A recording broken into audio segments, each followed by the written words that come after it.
नमस्कार साथियों, स्वागत है आप सभी का आपकी अपनी पाठशाला पर। मैं हूं अंकित अवस्थी।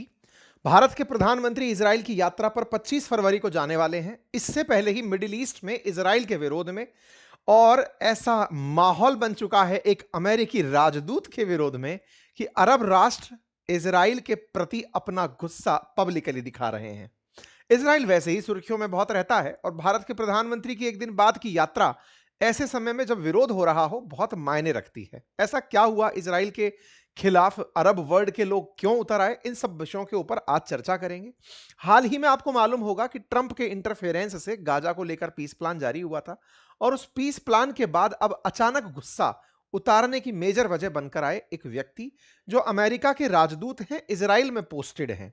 इन्होंने हाल ही में अपना एक इंटरव्यू दिया अमेरिकी पत्रकार को। उसका नाम है टकरसन। इंटरव्यू में इन्होंने जो बात कही, उस बात से अरब वर्ल्ड के लोग उखड़ गए। आप कहेंगे इनके बयान, जो कि एक अमेरिकी राजदूत है अमेरिकी पत्रकार को इंटरव्यू देते हैं, इससे इजराइल के खिलाफ गुस्सा क्यों? क्योंकि इन्होंने इजराइल के पक्ष में बयान देते हुए कहा कि इजराइल चाहे तो नील नदी से लेकर यूफ्रेटस नदी तक का जो भी एरिया है उस पर कब्जा कर सकता है। इनके इस बयान से एक मायना निकल कर आया कि हाल ही में तो ट्रंप ने पीस के नाम पर गाजा के लिए बोर्ड ऑफ पीस बनाया और उसको पूरी तरह से दुनिया भर के देशों से पैसा लेकर बेच खाया। ऐसे में क्या इजराइल अमेरिका का एक आर्म बनकर इजिप्ट में बैठी नील नदी से लेकर इराक सीरिया में बहने वाली यूफ्रेटस फरात नदी तक के क्षेत्र को लेने के बारे में तो प्लान नहीं कर रहा है? और अगर ऐसा है तो इस अमेरिकी मंशा का अगर समय रहते विरोध नहीं हुआ तो फिर कब होगा? यही कारण है कि यूएस एनवॉय के बयान, जिनका नाम है माइक हकाबी, उनके बयान पर मिडिल ईस्ट उबला हुआ है। यह बयान कैसे समय पर आया, क्यों आया, क्या है इसके मायने और सही में बयान क्या था, वो भी मैं आपको बताऊंगा। ऐसा क्यों कहा गया कि इनकी एक रिलीजियस पुस्तक में ऐसा लिखा गया है, उस रिलीजियस पुस्तक का कंटेक्स्ट और ग्रेटर इजराइल की बात यहां पर होगी। यहां पर बात होगी इजराइल के यहूदी होने पर, यहां पर चर्चा होगी अरब वर्ल्ड के मुस्लिम होने पर, चर्चा होगी अमेरिका के ईसाई बहुल होने पर, चर्चा होगी कि ये तीनों ही एक अब्राहम की संतान के रूप में कहां से अपने आप को कनेक्टेड पाते हैं और किस बात पर झगड़ते हैं।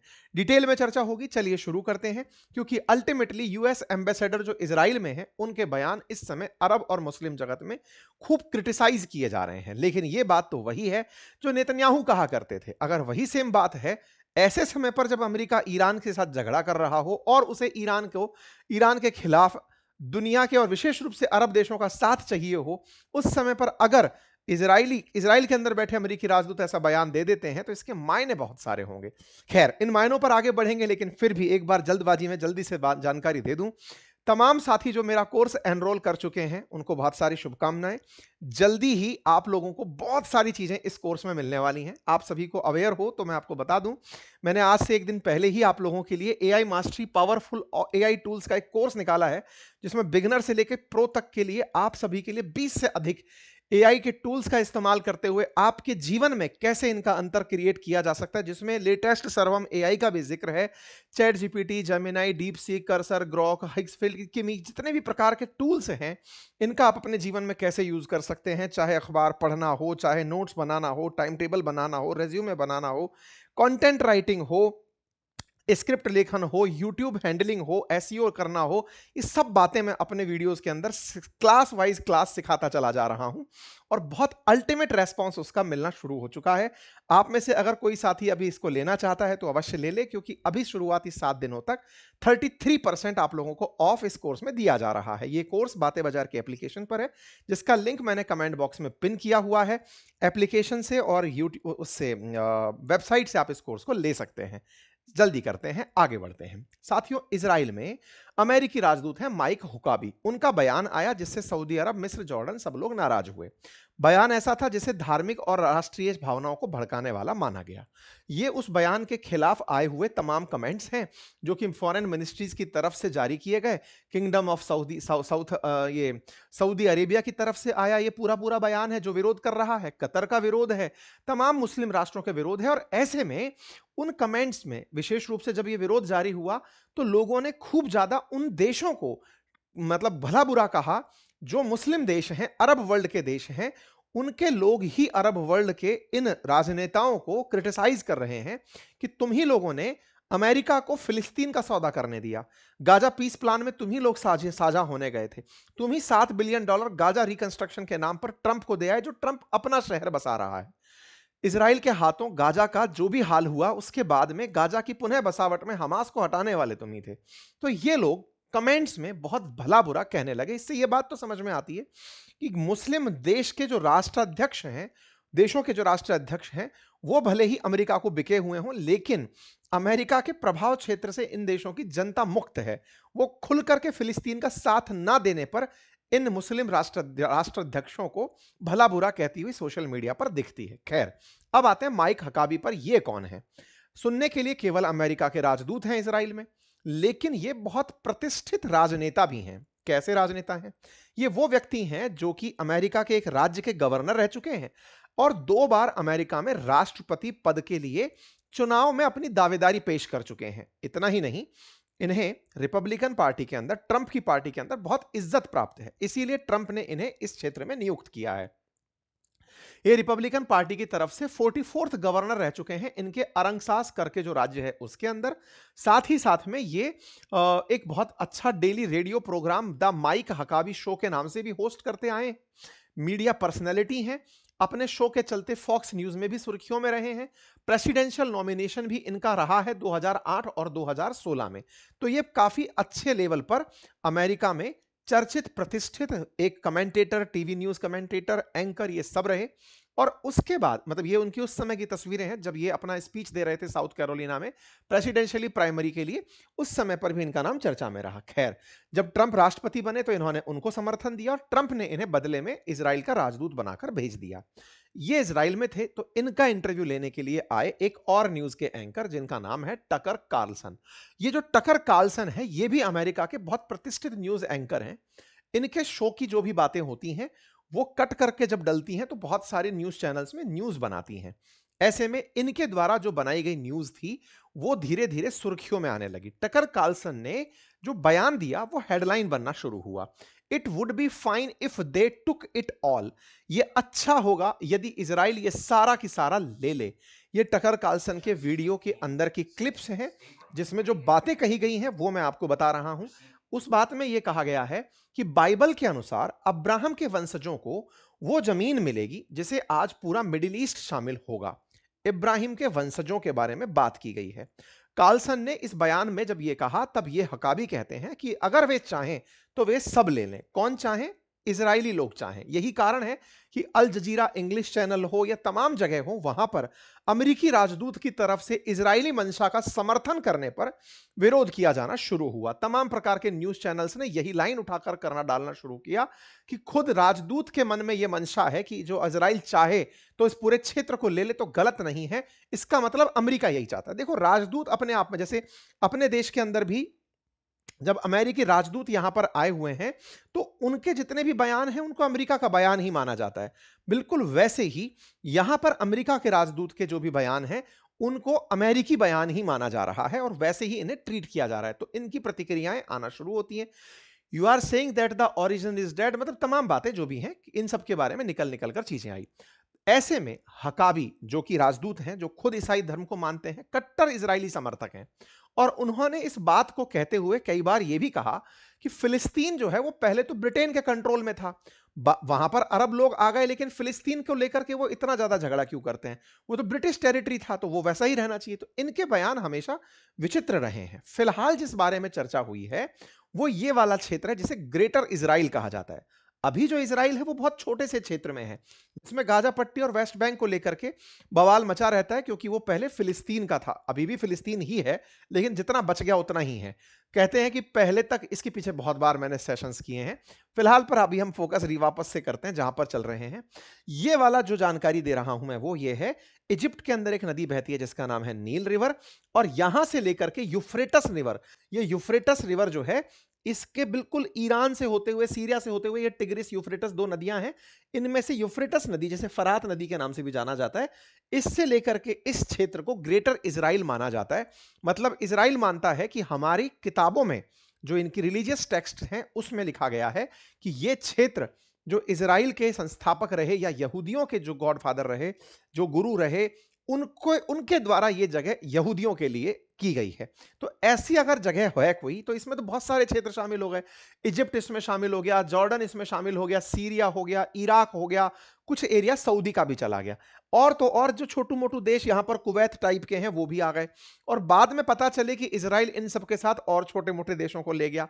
तो ये सब चीजें दर्शाती हैं कि महत्वाकांक्षा असल मायने में इन लोगों की कहां लैंड कर रही हैं।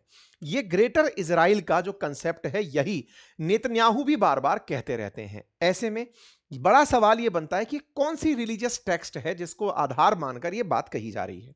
इसके पीछे चलेंगे। इसके पीछे की कहानी है कि यहूदी, ईसाई और मुस्लिम, इन तीनों को एक ही पिता की संतान माना जाता है, इब्राहिमिकल संतान माना जाता है। कहा जाता है कि ये एक ही फादर से होकर निकल कर आई हैं। तीनों धर्म इब्राहिम धर्म के रूप में माने जाते हैं। और इनका जो एंसेस्ट्रल ट्री रूट है ना, वो कुछ इस प्रकार से है कि अब्राहम सबसे पहले एक व्यक्ति जो कि इन धर्मों के अंदर ईश्वर के वंशज माने गए या ईश्वर के अवतार माने गए।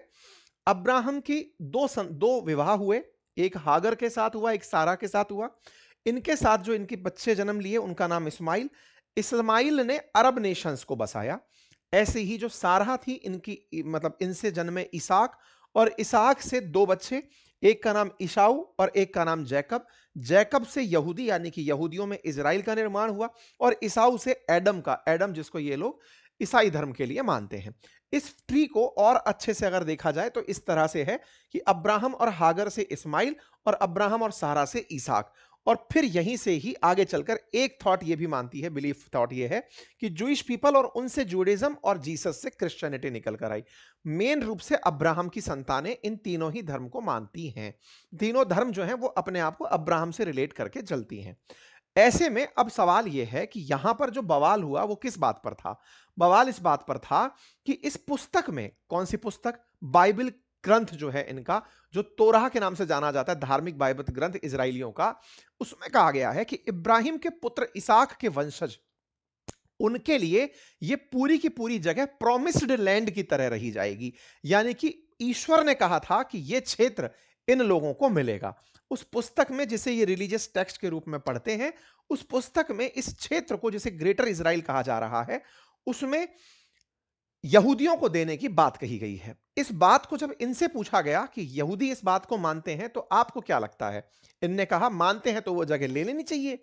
यह बात इन्होंने समर्थन में कह दी। यह वो बात है ग्रेटर इजराइल की जिसे नेतन्याहू भी अक्सर कहते आए हैं। इसी बात के चलते पाकिस्तान समेत 13 मुस्लिम देश इजराइल के विरोध में उतर आए, क्योंकि नेतन्याहू अक्सर खुद भी यह कहते हैं कि मैं भी एक मिशन पर हूं जिसमें ग्रेटर इजराइल बसाना मेरी मंशा है। ऐसे में अरब देशों का इजराइल के खिलाफ उस समय विरोध होना, जिस समय प्रधानमंत्री नरेंद्र मोदी इजराइल की यात्रा पर जाने वाले हों एक दिन बाद ही, तो यह अपने आप में ज्यादा बड़ी चर्चा का विषय बन जाता है। क्योंकि इजराइल के अंदर इनकी जो यात्रा है वो ऐसे समय पर हो रही है जब इजराइल और अमेरिका मिलकर गाजा के पीस प्लान पर चर्चा कर रहे हैं। ट्रंप लगातार गाजा के नाम पर पैसे वसूल रहे हैं बोर्ड ऑफ पीस के चलते। $17 बिलियन हाल ही में प्लेज किए हैं गाजा को रिकंस्ट्रक्ट करने के नाम पर। अरब देशों का जहां साथ चाहिए था, वहीं पर अरब देशों के साथ के चलते अब अरब देश ही इजराइल के विरोध में आ जाएंगे, तो कहीं पीस एफर्ट्स कहीं पीछे तो नहीं हट जाएंगे।